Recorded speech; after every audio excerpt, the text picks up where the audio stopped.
Bismillahirrahmanirrahim. Assalamualaikum warahmatullahi wabarakatuh. Selamat siang, calon peserta didik SMK Negeri 1 Ranca Bali. Ini adalah materi yang akan Ibu sampaikan hari ini, yaitu mengenai cara belajar efektif. Kadangkala ketika kita belajar setelah sekian jam atau setelah beberapa jam, tapi kita tidak menemukan hasilnya. Nah, mungkin itu terkendala dari cara kita belajar. Ini ada beberapa tips yang bisa membantu kalian dalam melakukan proses kegiatan belajar. Berikut ini adalah 15 cara belajar efektif menurut psikologi. Yang pertama yaitu rasakan kebutuhan untuk belajar. Ketika kalian belajar, kalian harus tahu dulu butuhnya, fungsinya belajar itu untuk apa. Sehingga ketika kalian mengetahuinya, belajar akan menjadi sangat efektif, tidak hanya asal-asalan saja. Kemudian, cara yang kedua yaitu belajar dimanapun yang kita suka. Nah, biasanya tempat belajar itu mempengaruhi kita dalam menyerap ilmu ketika kita belajar. Semakin nyaman tempat yang kita gunakan untuk belajar, maka semakin cepat pula ilmu yang kita dapatkan itu terserap. Kemudian, yang ketiga yaitu cicil pelajaran sedikit demi sedikit. Nah, ketika kalian belajar, jangan tunggu pelajaran itu selesai semuanya, jangan tunggu satu semester selesai, tapi usahakan dicicil per harinya atau misalkan per minggu. Karena biasanya ketika sudah banyak, maka itu akan semakin susah untuk dipelajari. Jadi ketika sedikit itu semakin enak untuk dipelajari. Kemudian yang keempat yaitu bagi waktu belajar. Nah, biasanya waktu yang tepat untuk belajar itu adalah di pagi hari atau di subuh. Itu cepat sekali ilmu yang kita baca itu menempel. Nah, biasanya dilakukan pada waktu subuh. Atau misalkan enaknya di waktu malam, nah itu tinggal dibagi. Kemudian, yang selanjutnya yaitu berdiskusi. Ketika ada sesuatu pelajaran yang susah, maka kuncinya yaitu kalian bisa berdiskusi dengan teman kalian. Nah, ketika 2 orang atau 3 orang lebih berdiskusi untuk menyelesaikan suatu permasalahan dalam belajar, itu akan cepat terselesaikan dibandingkan dengan 1 orang yang mencari solusi. Selanjutnya, yang keenam yaitu cari cara yang membantu konsentrasi. Nah, belajar itu ada beberapa tipe, misalkan dengan tipe audio atau misalkan dengan tipe visual atau kinestetik.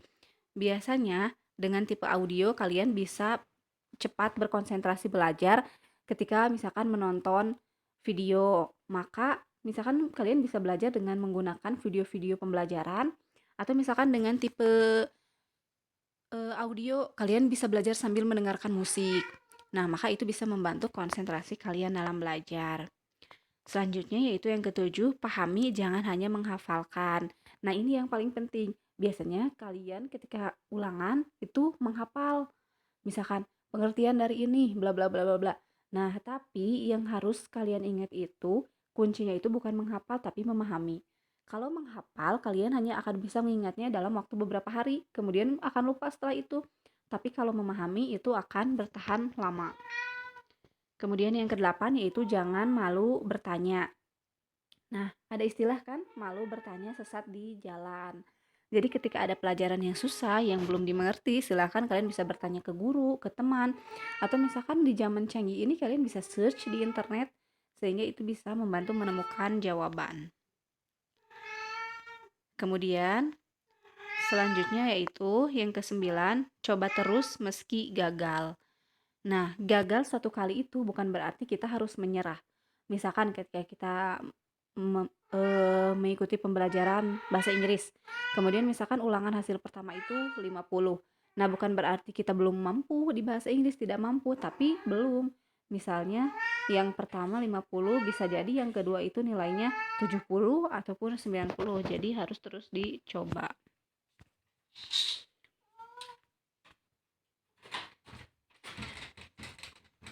Kemudian selanjutnya yang ke-10 yaitu sukai mata pelajaran. Nah, Belajar itu dikatakan akan mudah apabila kita menyukai mata pelajarannya. Nah, kemudian ketika belajar pun sukai apa dulu? Gurunya, kemudian mata pelajarannya, maka itu akan terasa sangat mudah. Dan yang ke-11 yaitu memanfaatkan fasilitas yang tersedia. Jadi misalkan ketika ada beberapa bahan misalkan untuk kita gunakan, nah itu dicoba dimanfaatkan agar semakin cepat proses pembelajaran berlangsung. Kemudian yang ke-12 yaitu membuat review atau peta materi atau yang biasa kita kenal yaitu peta konsep. Nah, biasanya dengan pembelajaran seperti itu akan lebih mudah. Jadi kita petakan lagi, kita review lagi, kita rangkum lagi materi yang sudah kita pelajari. Maka itu akan membantu mengingat kita. Soalnya kan ketika kita membuat peta materi, kita menulis lagi. Nah, biasanya dengan menulis ulang, kita akan semakin mengingatnya. Kemudian yang ke-13, buat kesimpulan. Setelah kita mempelajari materi yang kita pelajari, kita buat kesimpulannya apa dari materi tersebut. Maka itu bisa membantu pemahaman kita dalam belajar. Nah, ini contoh peta konsep ya. Nah, ini bisa misalkan dibuat materinya bisa lebih singkat lagi dengan peta konsep. Kemudian yang ke-14, coba latihan soal. Setelah kita selesai mempelajari materi, maka latihan soal itu bisa membantu kita untuk memahami materi. Nah, kalau kita baca aja kan belum tentu kita bisa paham. Tapi ketika kita mengerjakan kita bisa, maka itu sudah pasti kita sudah paham. Dan yang ke-15, yang terakhir ya, tapi bukan berarti poin ini tidak penting. Ini poin yang paling penting yaitu berdoa.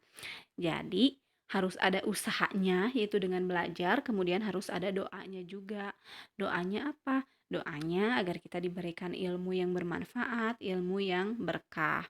Karena ketika kita misalkan mempunyai banyak ilmu tapi ilmunya tidak bermanfaat atau tidak berkah itu percuma saja. Nah, itulah anak-anak mengenai cara efektif untuk pembelajaran. Kemudian selanjutnya itu ada tips belajar efektif. Nah, dikatakan tips belajar efektif ini yang pertama olahraga. Kenapa sih harus dengan olahraga? Nah, ini ada beberapa manfaat olahraga bagi otak. Yang pertama, mengirimkan nutrisi dan oksigen. Kemudian, mempercepat proses informasi. Kemudian, meningkatkan rentang perhatian, mengurangi stres, depresi, dan rasa cemas.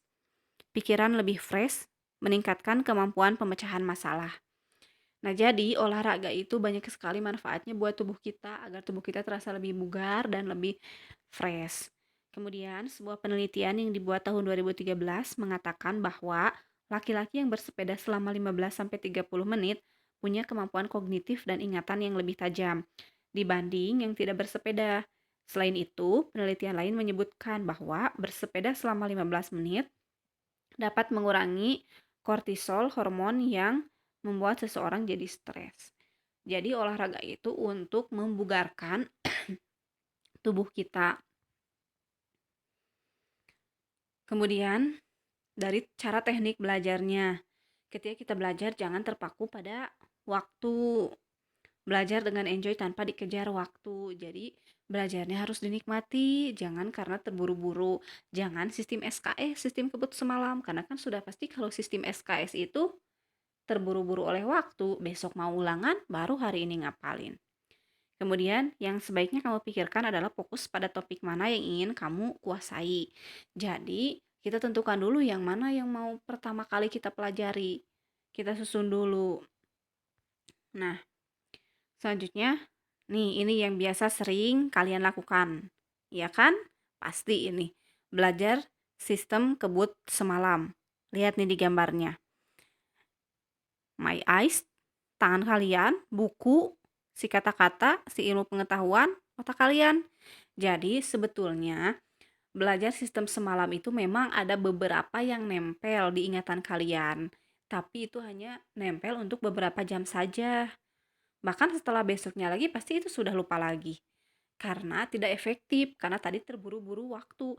Dan ketika kalian belajar semalam itu, kalian itu hanya menghafal bukan memahami. Jadi akan cepat sekali hilangnya. Nah, sebenarnya cara belajar yang efektif adalah dengan belajar singkat. Tapi, maksud dari belajar singkat adalah belajar dengan batas waktu yang pendek-pendek. Kok malah belajar sebentar yang efektif? Jadi maksudnya batas waktunya yang sebentar, bukan belajarnya yang sebentar. Hal ini untuk menghindari kram otak. Kram otak adalah momen di mana otak kita sudah tidak mampu menampung informasi tambahan untuk mengingat. Saking banyaknya kamu ngasih rumus dan konsep baru ke otak, otak kamu justru jadi makin sulit menangkapnya. Lalu kamu stres, lalu kamu harus begadang lagi, ingatan jangka panjang kamu jadi lemah. Alhasil sekarang belajar, minggu depan udah lupa lagi, kalau kamu cuma mau belajar buat ngejar hafalan, sih bisa-bisa aja. Nah, jadi gitu untuk belajar SKS yang biasa ini kalian lakukan itu sebetulnya tidak efektif. Hari ini bisa ingat, tapi lusa pasti sudah lupa lagi. Nah, itu dia materi tentang cara belajar efektif. Semoga dengan materi ini kalian bisa merubah sistem belajar kalian ya nantinya. Ingat, belajar itu dicicil, bukan disekaligus kan, apalagi SKS. Kemudian belajar itu dipahami, bukan diingat. Itu saja untuk pembelajaran hari ini. Terima kasih.